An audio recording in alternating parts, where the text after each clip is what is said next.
Hey, it's Courier Girl, and I wanted to take a few minutes today to talk about the downside of courier work. There's a lot of advantage to being a courier, especially as an independent contractor. We get to have the freedom to not be in an office or not be in a fixed location. We get to see the road, the sky is our view, the sky and, the landscape is our view. And we have the flexibility and we have our sense of independence, but there is one thing that a lot of people ask me about that is a big downside to being in this business, and that is you don't have any benefits. So, as a courier, independent contractor is what I'm talking about, not an employee driver. As an independent courier, you don't have health insurance, you don't have a 401k, you don't have paid time off. If you want to take a vacation, you can, but you're not going to get paid while you're on vacation. So these are things that can be really scary to people. If you've come from a job where you've had employer paid or contribution, health insurance, 401k, dental, vision, retirement, vacation, sick days, all that stuff, and now you got to do it all on your own, you're like, wow.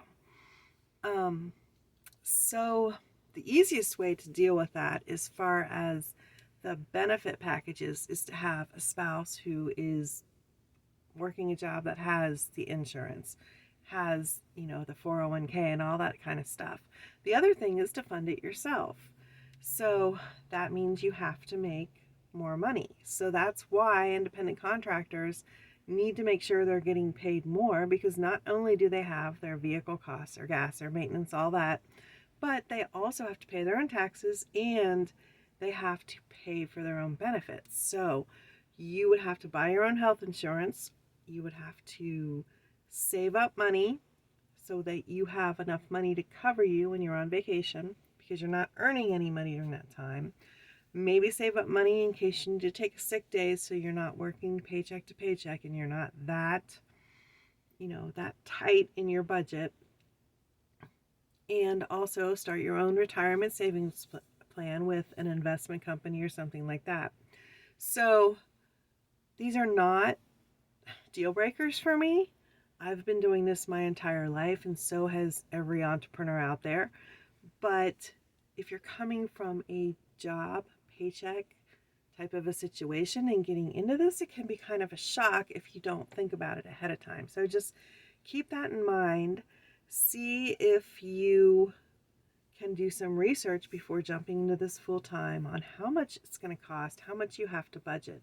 And then another thing that I want to say is a lot of couriers are doing this part time, and if it's the only thing they're doing and they don't care about making a lot of money, they're just trying to get by with the mileage deduction. Because remember, you can deduct mileage from your tax return, and talk to a tax advisor about this. This is not any kind of advice. I am not a professional in this area. But it could be that your income after that deduction might be low enough to even apply for something like Medicaid through your state. So I know that sounds kind of like a welfare thing to some people, but it is available for people who net under a certain amount of money. And with that mileage deduction, even though you're making good money, sometimes it'll get you there. So that's another thing to think about. So yeah, I just wanted to talk about that, the lack of benefits, and a couple ways to maybe deal with that.